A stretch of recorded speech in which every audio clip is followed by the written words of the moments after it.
Bismillahirrahmanirrahim. Assalamualaikum. Nama saya Siti Hadis Abdul Zainal Abidin.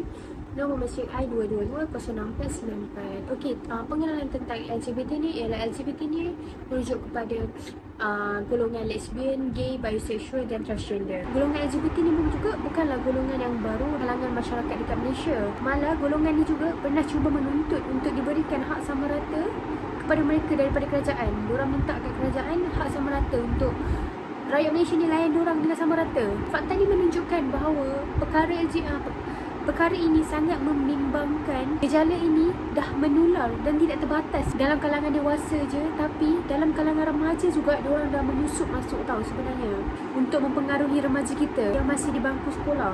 Sebenarnya isu LGBT ni dia sangat membimbangkan dan ianya isu yang perlu diberi perhatian oleh semua pihak, termasuk badan bukan kerajaan, NGO-NGO bebas untuk perangi benda ni. Sebab kita tak boleh biarkan benda ni berleluasa tau. Sebabnya benda ni kita pun tahu kan, dalam sejarah Islam ada mengatakan tentang golongan Nabi Lut. Kita pun tahu LGBT ni benda yang tak baik, tak sihat, berpenyakit dan banyak mudarat lagi daripada kebaikan. Senang cerita, tak ada kebaikan langsung dalam bila kita terpengaruh dalam golongan LGBT ni. Kan kita nak jadi macam umat Nabi Lut yang Allah musnahkan dengan hancurkan dengan bencana yang sangat mengerikan dan dahsyatnya. Allah hukum diorang tu tak sempat bertaubat, mati dalam keadaan hina. Sebab apa? Diorang golongan LGBT maksiat secara besar-besaran ni diorang tak memang ditunjukkan sepenuhnya. Tak ada cover-cover. Memang tu sampai Allah murka dekat diorang.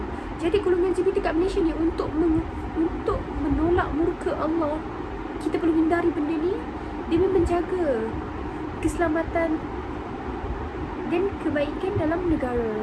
Terima kasih. Assalamualaikum warahmatullahi wabarakatuh. Saya Muhammad Hasbi bin Azlan, nombor kad matrik I2220636. Hari ini saya akan membincangkan perkara tentang latar belakang LGBTQ. Secara umumnya kita tahu LGBTQ adalah sebuah komuniti yang menghalalkan perkara-perkara seperti hubungan sejenis, pertukaran jantina daripada lelaki dan perempuan dan sebagainya. LGBTQ singkatan kepada lesbian, gay, bisexual, transgender dan queer. Perkataan LGBTQ ini telah berubah pada tahun 1990 menghentikan dengan perkataan community gay. Golongan ini ataupun kumpulan ini lebih cenderung kepada hubungan sejenis seperti lelaki dan lelaki, wanita dan wanita, dan bagi transgender mereka boleh menjadi dua jantina dalam satu masa seperti lelaki boleh dan wanita. Golongan ini mula berebak ke serata dunia pada tahun awal 1990 dan sehingga kini.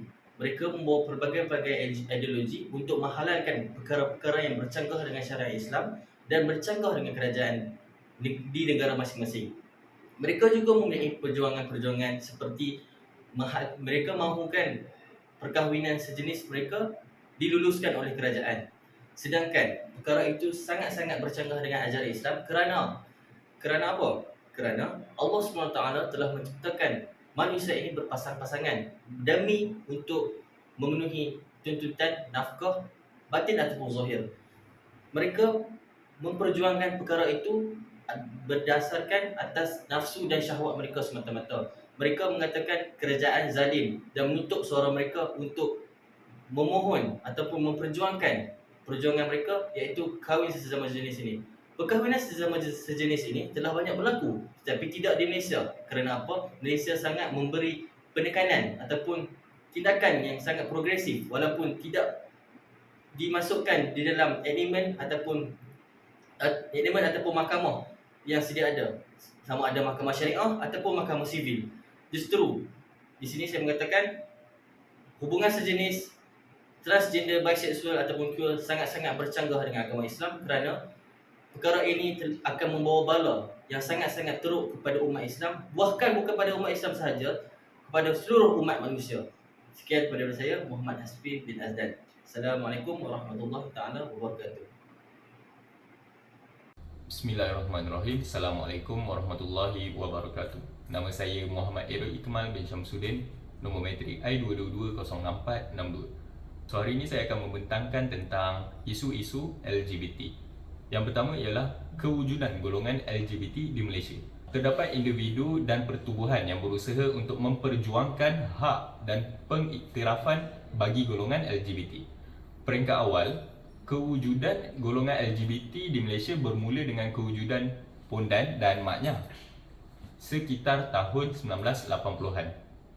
Merujuk kepada statistik tangkapan oleh pegawai penguatkuasa agama seluruh Malaysia yang semakin meningkat, jelas menunjukkan bahawasanya perlakuan dan gaya hidup LGBT ini tetap berkembang dan menjadi semakin kompleks.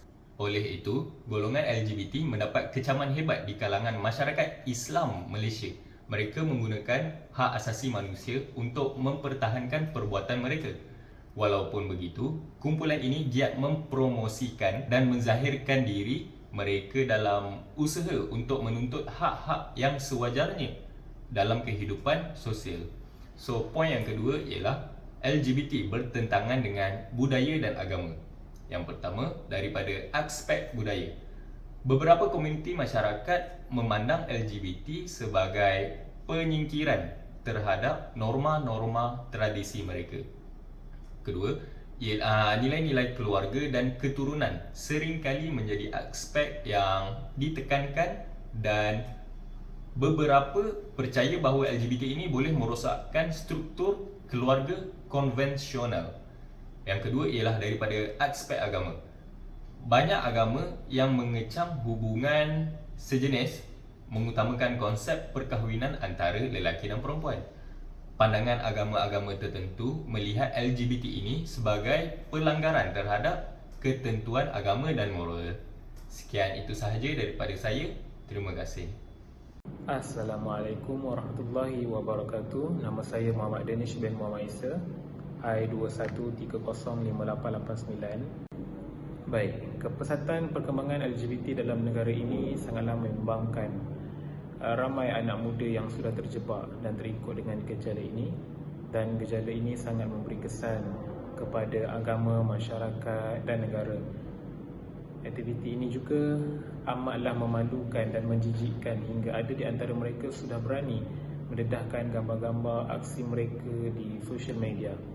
Pernahkah kita terfikir apakah kesan-kesan yang terpaksa kita hadapi akibat daripada perbuatan mereka? Berikut merupakan kesan daripada gejala LGBT. Yang pertama, individu. Seseorang yang terlibat dalam LGBT ini ibarat terjun ke dalam sebuah kolam yang kotor dan sangat yang dalam, dan suka untuk naik kita semula. Begitulah perumpamaan yang boleh diberikan kepada mereka. Malah ada di antara mereka yang pandai berlakon. Waktu siang bekerja seperti biasa, dan malam hari mereka bekerja sebagai pelayan, mungkin di kelab-kelab malam terutamanya. Dan individu yang terlibat dengan gejala ini telah menjatuhkan maruahnya secara tidak sedar, ataupun ada yang sedar maruahnya telah jatuh, tapi akibat untuk menurutkan nafsu yang songsang, soal maruah dibuang ke tepi. Soal keseronokan menjadi keutamaan, dan kecelaruan yang mereka alami itu telah menyebabkan masa depan mereka gelap dan hancur. Yang kedua, masyarakat. Dibuang daripada masyarakat. Kerana hal ini, aktiviti yang mereka lakukan amatlah bertentangan dengan norma kehidupan seorang manusia. Sebuah masyarakat yang harmoni, yang normal, perlu mempunyai adat dan pegangan agama yang kuat. Dan masyarakat memang tidak dapat menerima golongan ini seperti ini, kerana ia sudah memalukan masyarakat tersebut.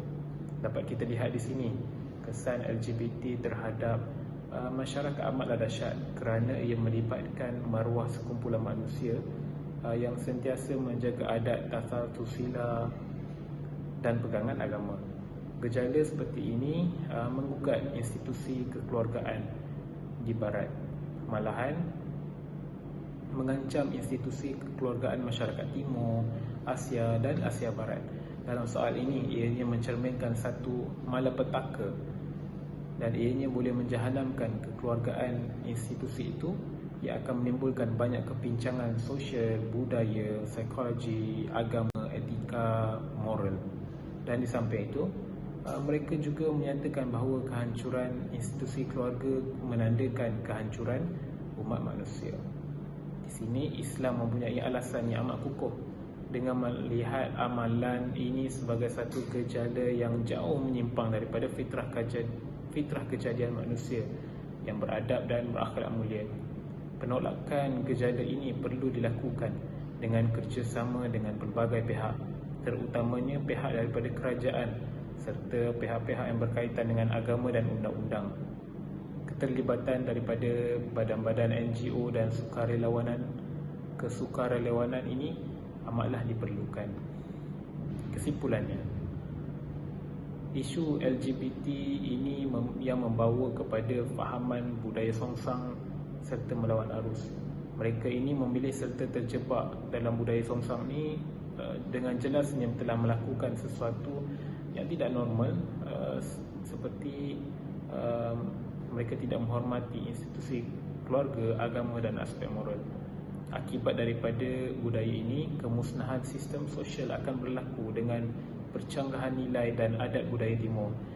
Dalam usaha untuk membangunkan dan mengekalkan nilai murni yang baik, anak-anak yang terjumus dalam gejala ini tidak patut disisihkan dan dibiarkan. Mereka perlu diberikan perhatian sebanyak mungkin supaya kita dapat bagi kesedaran kepada mereka bahawa apa yang mereka lakukan ini adalah salah. Institusi kekeluargaan dilihat ejen yang paling penting untuk menyedarkan golongan-golongan ini. Oleh itu, janganlah kita memandang rendah dan bersikap diam dengan alasan yang tidak melibatkan diri kita. Sungguhnya bala Allah itu tidak turun kepada orang yang melakukan kesalahan saja, tetapi orang yang tidak bersalah pun turut menerima bala. Oleh itu, sudah menjadi kewajipan kita untuk membendung dan mencegah gejala ini daripada semakin menular dengan sebegitu cepat. Firman Allah Ta'ala dalam surah Ar-Rum ayat 41 yang bermaksud telah timbul berbagai-bagai kerosakan dan bala bencana di darat dan di laut dengan sebab apa yang telah dilakukan oleh tangan manusia. Iaitu timbulnya demikian kerana Allah hendak merasakan mereka sebahagian dari balasan perbuatan-perbuatan teruk yang telah mereka lakukan, supaya mereka kembali insaf dan bertaubat. Wallahu a'lam. Baik, itu sahaja daripada kumpulan kami.